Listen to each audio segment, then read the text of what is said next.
Internet চালুর ব্যাপারে BTRC ভবনে গণমাধ্যমে কথা বলছেন টেলিযোগাযোগ ও তথ্য প্রযুক্তি প্রতিমন্ত্রী Junaid Ahmed Palak.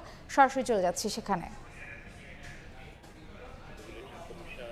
BTCL, ISPAB, IIG, ICX, Sabrin cable, ITC সকলের সহযোগিতা নিয়ে আমরা এখন আমাদের যে ইন্টারনেটের সংযোগটা এটা পরীক্ষামূলকভাবে অগ্রাধিকার ভিত্তিতে আমরা আজকে রাতের মধ্যেই আমরা পুনঃস্থাপন করতে যাচ্ছি।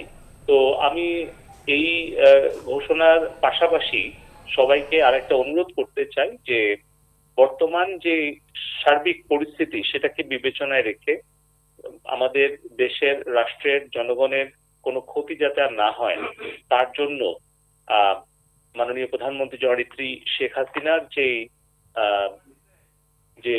উদ্যোগগুলো এবং তার যে সিদ্ধান্তগুলো সেগুলো আমাদের ছাত্রছাত্রী ভাই বোনেরা সন্তানেরা তারা ইতিমধ্যেই তাদের প্রতিক্রিয়া জানিয়েছেন যে আমাদের সর্বোচ্চ আদালতের যে রায় তার প্রেক্ষিতে যে প্রজ্ঞাপন জারি হয়েছে তার মধ্য দিয়ে তাদের দাবিটা সরকার পূরণ করেছে।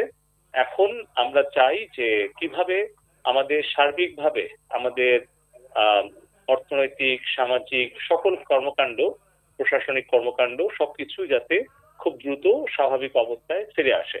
তো তার জন্যই আজকে আমরা খুব অল্প সময়ের মধ্যেই আজকে রাতের মধ্যেই আমরা অগ্রাধিকার ভিত্তিতে পরীক্ষামূলক ব্রডব্যান্ড কানেক্টিভিটি আমরা পুনঃস্থাপন করতে যাচ্ছি।